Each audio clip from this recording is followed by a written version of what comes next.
और मैं आज यूक्रेन की धरती पर शांति का संदेश लेकर के आया कि किसी भी समस्या का समाधान रणभूमि में कभी भी नहीं होता है।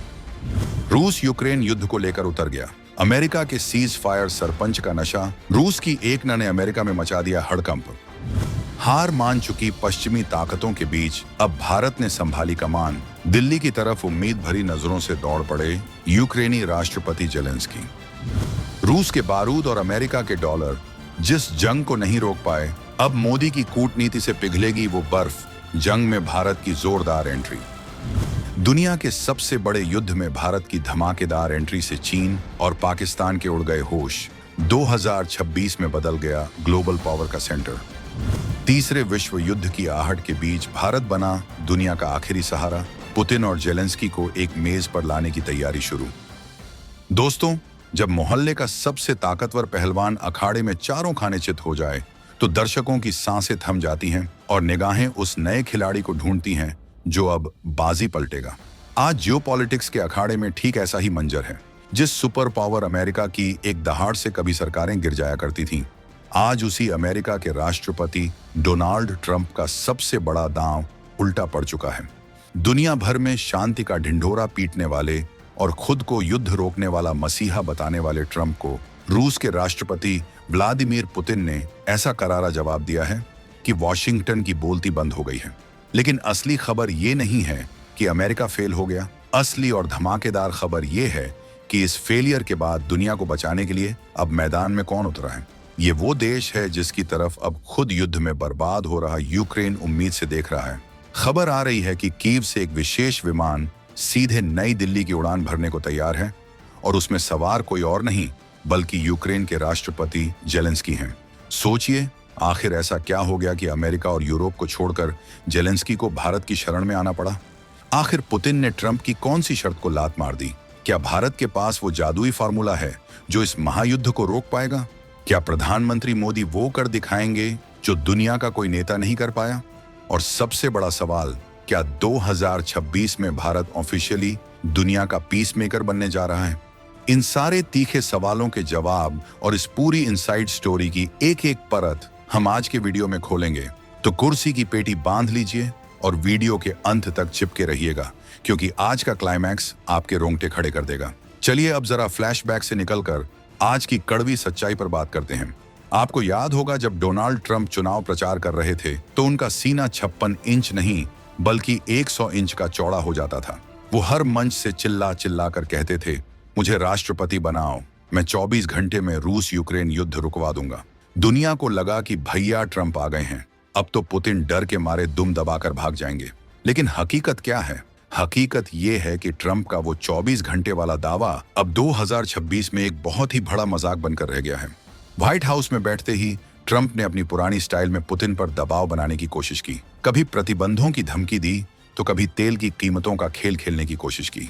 लेकिन वो ये भूल गए कि उनके सामने 90 के दशक का कमजोर रूस नहीं बल्कि 21वीं सदी का वो रूस खड़ा है जिसने अपनी इकोनॉमी को वॉर प्रूफ बना लिया है। पुतिन ने ट्रंप की शर्तों को न सिर्फ खारिज किया बल्कि युद्ध की तीव्रता को और बढ़ा दिया। ट्रंप की डील मेकिंग स्किल्स की हवा निकल गई। अमेरिका ने सोचा था कि वो हथियारों की सप्लाई रोककर या बढ़ाकर दोनों पक्षों को झुका लेगा, लेकिन हुआ इसका उल्टा। रूस और ज्यादा आक्रामक हो गया। अब जरा सोचिए, जिस सुपर पावर के पास दुनिया की सबसे बड़ी सेना है, सबसे बड़ी इकोनॉमी है, जब वो अपने सबसे बड़े दुश्मन को 1 इंच भी पीछे नहीं हटा पाया तो पूरी दुनिया में कैसा मैसेज गया? मैसेज एकदम साफ है, पश्चिम का सूरज अब ढल रहा है, अमेरिका का डंडा अब नहीं चलता। और जब क्लास का मॉनिटर ही फेल हो जाए तो पूरी क्लास में अराजकता फैल जाती है। ठीक वैसा ही माहौल यूरोप में है। नाटो के देश घबराए हुए हैं। जर्मनी और फ्रांस के पास अब कोई प्लान बी नहीं बचा है। उनकी तिजोरियां खाली हो रही हैं, हथियार खत्म हो रहे हैं, लेकिन युद्ध रुकने का नाम नहीं ले रहा। ऐसे में जब चारों तरफ अंधेरा छाया हुआ था, जब डिप्लोमेसी के सारे दरवाजे बंद हो चुके थे, तब दुनिया की नजरें नक्शे पर उस देश पर टिक गईं जो शोर कम मचाता है लेकिन जिसका काम बोलता है। ये वो वैक्यूम था, वो खालीपन था जिसे भरने के लिए एक ऐसी ताकत चाहिए थी जिस पर दोनों पक्ष भरोसा कर सकें। और यहीं से शुरू होता है भारत का वो ग्रैंड गेम जिसने चीन और पाकिस्तान की नींद हराम कर दी है। ट्रंप के फेल होने का मतलब था कि अब दुनिया को तीसरे रास्ते की जरूरत थी, और वो रास्ता वॉशिंगटन या लंदन से नहीं बल्कि नई दिल्ली के रायसीना हिल्स से होकर गुजरता है। अब सवाल ये है कि आखिर भारत ही क्यों, चीन क्यों नहीं, ब्राजील क्यों नहीं? इसके पीछे की वजह समझने के लिए हमें थोड़ा पीछे जाना होगा, जुलाई और अगस्त 2024 के उन महीनों में जब भारत ने वो कूटनीतिक चाल चली थी जिसे समझने में पश्चिमी मीडिया को महीनों लग गए। याद कीजिए, जब प्रधानमंत्री मोदी मॉस्को गए थे, पश्चिमी मीडिया ने छाती पीटना शुरू कर दिया था। वो चिल्ला रहे थे कि भारत रूस के साथ खड़ा है, भारत युद्ध का समर्थन कर रहा है। लेकिन पीएम मोदी ने वहां पुतिन की आंखों में आंखें डालकर कहा था, यह युग युद्ध का नहीं है। उन्होंने साफ शब्दों में रूस को बता दिया कि किसी भी समस्या का समाधान रणभूमि में नहीं निकलता। ये हिम्मत, ये जिगर आज की तारीख में किसी और नेता में नहीं है जो पुतिन के घर में बैठकर उन्हें नसीहत दे सके। और मजे की बात देखिए, पुतिन ने न तो बुरा माना और न ही कोई एंग्री रिएक्शन दिया। क्यों? क्योंकि पुतिन जानते हैं कि भारत का कोई छिपा हुआ एजेंडा नहीं है। भारत वहां अमेरिका का जासूस बनकर नहीं गया था, बल्कि एक सच्चे दोस्त की तरह गया था। और फिर आया वो मास्टर स्ट्रोक जिसने आलोचकों के मुंह पर ताला लगा दिया। रूस जाने के ठीक बाद पीएम मोदी ने ट्रेन पकड़ी और पहुंच गए कीव, यानी यूक्रेन। इतिहास में पहली बार कोई भारतीय प्रधानमंत्री यूक्रेन की धरती पर खड़ा था। जेलेंस्की के कंधे पर हाथ रखा, उनके दुख को समझा और दुनिया को एक लाइन में भारत की पूरी विदेश नीति समझा दी। उन्होंने कहा, भारत इस युद्ध में न्यूट्रल नहीं है, हम शांति के पक्ष में हैं। इस एक लाइन ने पूरी दुनिया का नैरेटिव बदल दिया। न्यूट्रल होने का मतलब होता है कि हमें कोई फर्क नहीं पड़ता, तुम मरो या जियो। लेकिन शांति के पक्ष में होने का मतलब है कि हम एक्टिव हैं, हम कोशिश कर रहे हैं और हम तब तक नहीं रुकेंगे जब तक ये खून खराबा बंद नहीं हो जाता। भारत ने जो संतुलन, जो बैलेंस बनाया है, वो किसी चमत्कार से कम नहीं है। एक हाथ में रूस के साथ तेल और हथियारों की डील है, तो दूसरे हाथ में यूक्रेन के लिए मानवीय सहायता और सहानुभूति। ये वो स्ट्रैटेजिक ऑटोनॉमी है, वो रणनीतिक स्वायत्तता है जिसे हासिल करने के लिए देश तरसते हैं। आज अगर पुतिन किसी की फोन कॉल उठाते हैं तो वो मोदी हैं, और आज अगर जेलेंस्की को लगता है कि कोई उनकी बात बिना जज किए सुन सकता है तो वो भी मोदी हैं। ये भरोसा एक दिन में नहीं बना, इसे बनाने में दशकों की ईमानदार कूटनीति लगी है, और यही वो पूंजी है जिसे अब भारत कैश करने जा रहा है। अब वापस आते हैं आज की ब्रेकिंग न्यूज पर। आखिर जेलेंस्की अचानक भारत आने के लिए इतने उतावले क्यों हो रहे हैं? क्या सिर्फ चाय पीने आ रहे हैं? बिल्कुल नहीं। इसके पीछे एक बहुत बड़ा डर है, एक खौफ है जो कीव की सड़कों पर महसूस किया जा सकता है। जेलेंस्की ने हाल ही में एक वीडियो जारी किया था जिसमें उनका चेहरा उतरा हुआ था। उनकी आवाज में वो जोश नहीं था जो युद्ध की शुरुआत में होता था। उन्होंने साफ कहा, आने वाले दिन बहुत भारी पड़ने वाले हैं। रूस एक बहुत बड़े हमले की तैयारी कर चुका है। इंटेलिजेंस रिपोर्ट बता रही हैं कि रूस अब सर्दियों का फायदा उठाकर यूक्रेन के पूरे एनर्जी इंफ्रास्ट्रक्चर को तबाह करने वाला है। एक ऐसा हमला जो यूक्रेन को अंधेरे में धकेल देगा। अमेरिका हाथ खड़े कर चुका है, यूरोप के पास देने को कुछ बचा नहीं है। ऐसे में जेलेंस्की को समझ आ गया है कि अब हथियार नहीं, सिर्फ बातचीत ही उन्हें बचा सकती है। और पुतिन से बातचीत करवाने का दम सिर्फ एक ही इंसान में है। यूक्रेन में भारत के राजदूत ने जो बयान दिया है उसे हल्के में लेने की गलती मत कीजिएगा। उन्होंने कहा, भारत एक उभरती हुई वैश्विक शक्ति है। भारत के पास ग्लोबल पॉलिटिकल एजेंडा तय करने की क्षमता है।